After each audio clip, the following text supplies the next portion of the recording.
Hello, j'espère que vous allez bien. Bienvenue dans cette nouvelle vidéo.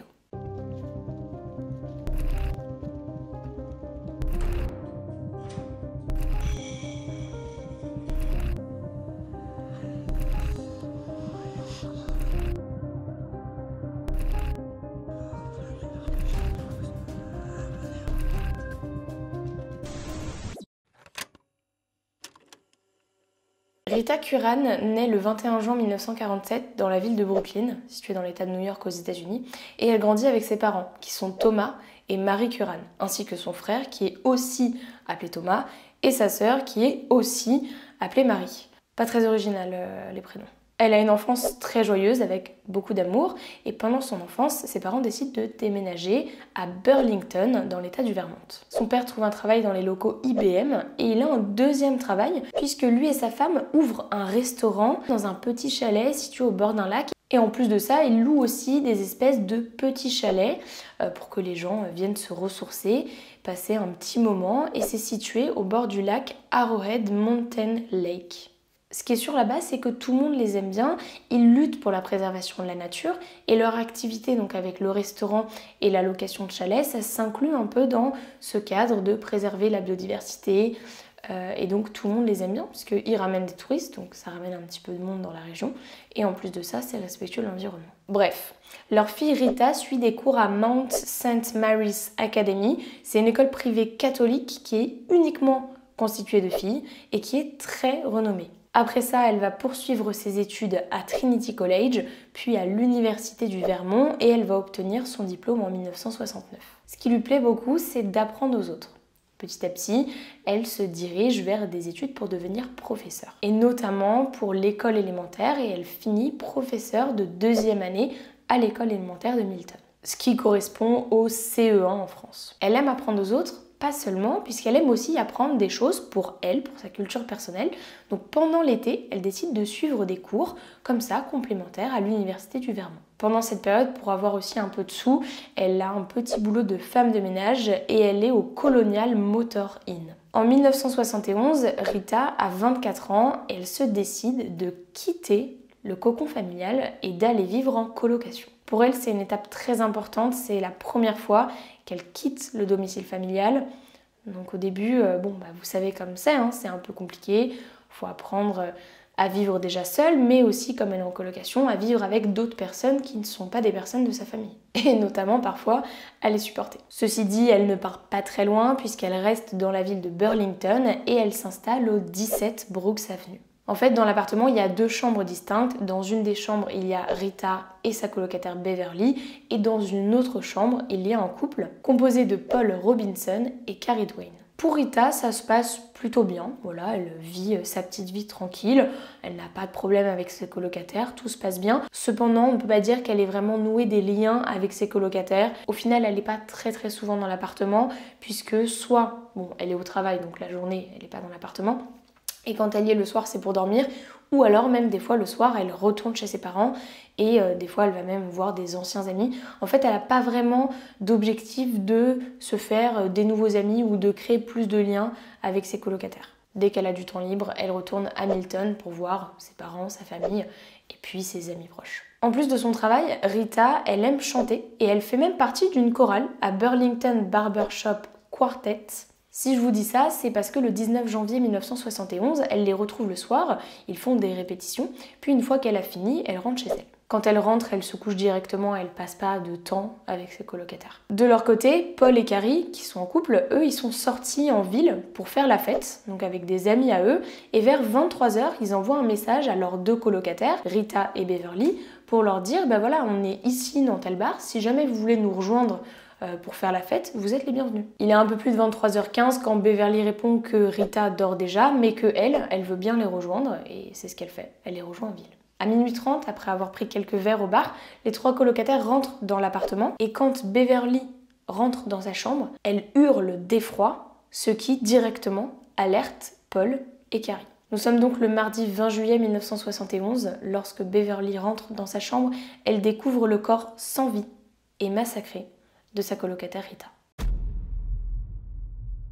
Rita était partiellement nue, elle avait du sang partout et elle était allongée sur le dos, sur le sol. de la chambre. Elle portait des bigoudis sur la tête, ce qui laisse penser qu'elle a été probablement agressée au moment où elle allait se coucher. Au début, il y a des colocataires qui tentent un peu de la réanimer, cependant elle est déjà morte, donc ça sert à rien. Très rapidement, les trois appellent une ambulance qui transmet aussi l'appel à la police. Et c'est l'officier de police Richard Guéraud du département de police de Burlington qui arrive sur les lieux et qui constate immédiatement que la victime a succombé à ses blessures. Il demande de l'aide à d'autres forces de police et dans son rapport, il écrit « Un corps sans vie d'une jeune femme de 24 ans, Rita Curran, allongée nue sur le dos, ses vêtements entre ses jambes, son visage est gonflé et est marqué par du sang. » Bien évidemment, la chambre est balisée, interdiction de rentrer dedans, en attendant que la police scientifique arrive pour faire tous les relevés d'empreintes. Les policiers se rendent très vite compte que Rita s'est débattue, puisque dans ses mains, on retrouve en fait une poignée de cheveux de son agresseur, qu'elle lui a donc arraché en essayant de survivre. Et sous les ongles, il remarque aussi qu'elle avait dû racler la peau de son agresseur. Cela a dû être très violent puisque sa chemise de nuit est complètement déchirée et ses draps sont sans dessus-dessous. Sur tous les éléments qu'il récupère, il y a du sang, des cheveux, ce qui est de bon augure pour la suite puisque forcément ils auront de l'ADN. Et en dessous de son coude, il retrouve même une cigarette de la marque Lark Super Lights. Elle a brûlé naturellement, l'agresseur n'a pas cherché à éteindre la cigarette et peut-être même qu'il cherchait à mettre le feu au corps et à la maison. On ne sait pas. Je vous ai dit qu'elle avait des bigoudis sur la tête, mais ils ont aussi un peu retrouvé partout éparpillés au sol dans la chambre. Et les rideaux avaient été arrachés de la tringle à rideaux. C'est dire à quel point ça a dû être assez violent, même très violent. Bien sûr, les colocataires ont été interrogés et en leur parlant, les policiers se rendent compte que les colocataires ne se souciaient pas trop de la sécurité de leur appartement. Ils vivaient un peu très peace and love, puisqu'ils fermaient jamais la porte arrière de la maison. Mais pas seulement, puisque la porte de devant non plus n'était jamais fermée à clé. Et en plus, ils avaient même une petite chaîne, vous savez, qu'on peut mettre au niveau de la porte. Et ça, pareil, ils la mettaient jamais. C'était un arrangement qu'ils avaient entre eux, les quatre étaient d'accord pour ne pas fermer les portes à clé. Ça leur allait très bien, mais c'est pas du tout sécuritaire.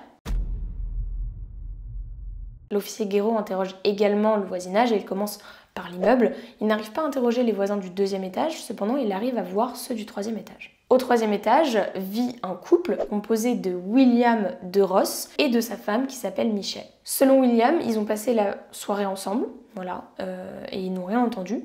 Et ce qu'il dit aux policiers est confirmé par sa femme. Pour ce qui est du voisinage, il n'arrive pas à en apprendre plus. Les policiers arrivent quand même à en savoir plus par rapport aux causes de la mort de Rita. C'est le docteur Lawrence Harris qui a fait l'autopsie et qui a révélé que Rita était morte par asphyxie causée par un étranglement manuel. L'enquête révèle que Rita a été sexuellement agressée, sa culotte a été arrachée, elle a essayé tant bien que mal de se défendre, ça a été très violent, elle a été rouée de coups et étranglée. En relevant un petit peu les traces de sang qu'ils pouvaient trouver dans l'appartement, les policiers se rendent très vite compte que l'agresseur est sorti par la porte arrière de la maison, qui bien sûr n'était pas verrouillée. Ils constatent aussi que rien n'a été volé et grâce au récit des 3 colocataires, ils se rendent compte que le meurtre de Rita Curran a été fait dans une fenêtre de 70 minutes grand maximum. Entre 23h20, heure à laquelle Beverly est partie au bar, et minuit 30, heure à laquelle les 3 colocataires sont rentrés dans l'appartement.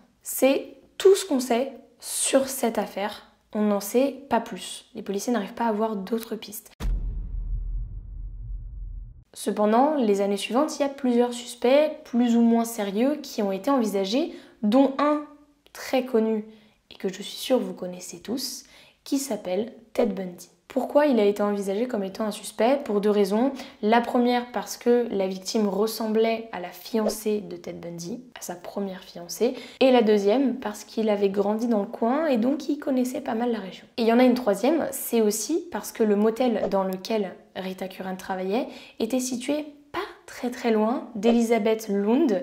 Elizabeth Lund, c'est là où Ted Bundy a grandi. Dans les registres municipaux, les policiers ont trouvé qu'il y avait la présence d'un certain Bundy qui avait été mordu par un chien durant la semaine du meurtre de Rita.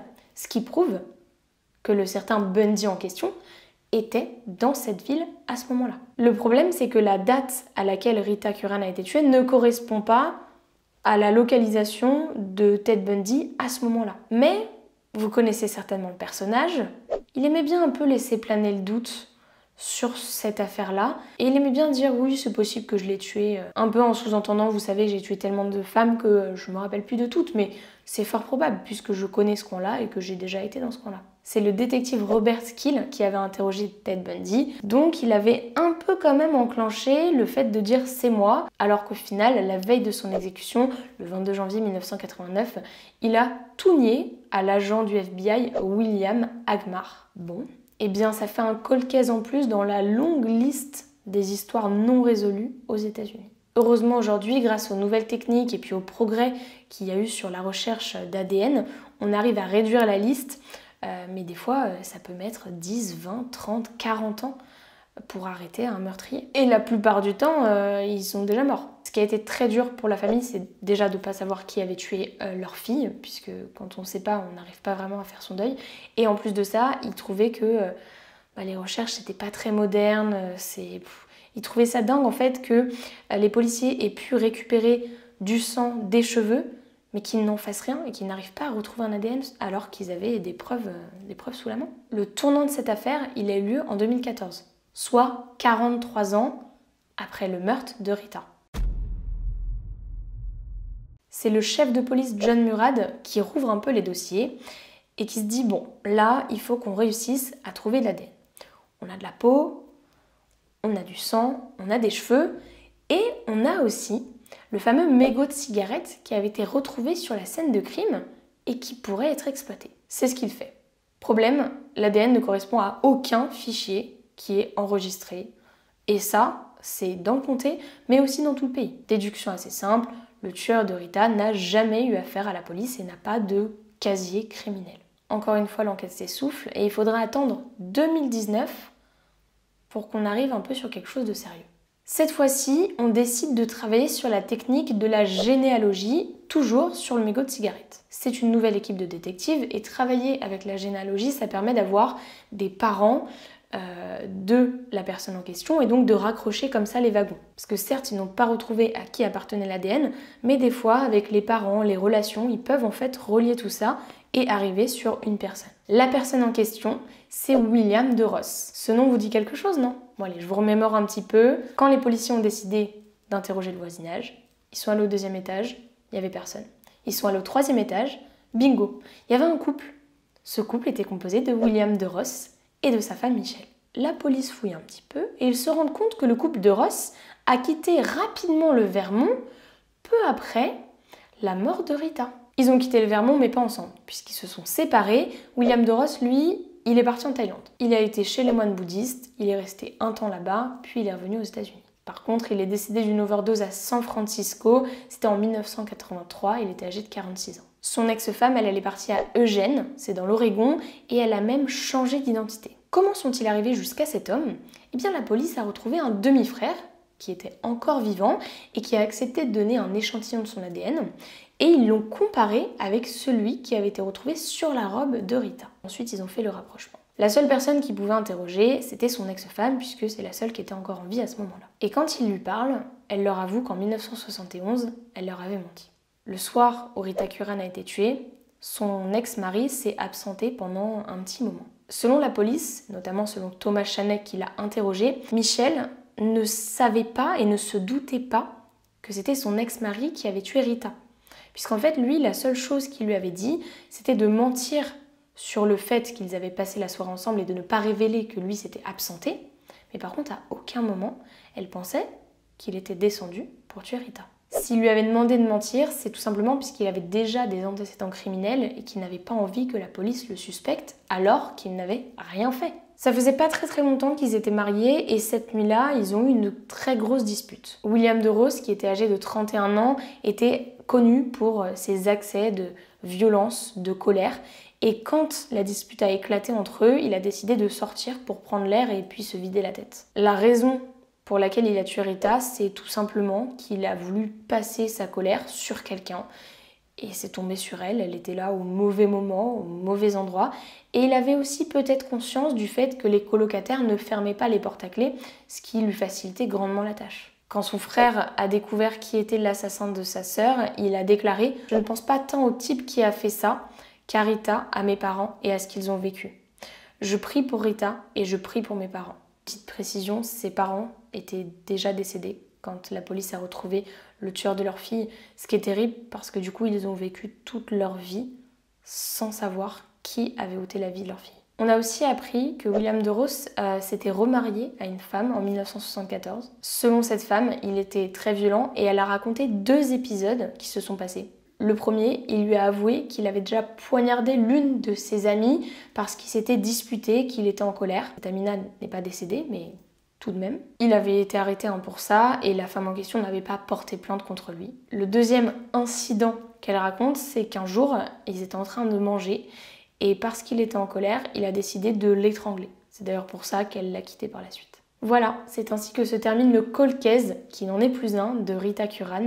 Dites-moi dans les commentaires si ça vous intéresserait que je traite plus souvent de cold case mais qui ne sont pas résolus. Des fois sur les cold cases, on a beaucoup de rebondissements et plein de suspects différents. Ça peut être intéressant aussi, même si, bon, moi je vous avoue que ça me frustre un petit peu de ne pas connaître l'issue de l'histoire. Mais dites-moi dans les commentaires si ça pourrait vous intéresser. Et bah c'est tout. Je vous souhaite une bonne soirée, un bon week-end d'avance et je vous dis à très vite pour de nouvelles vidéos.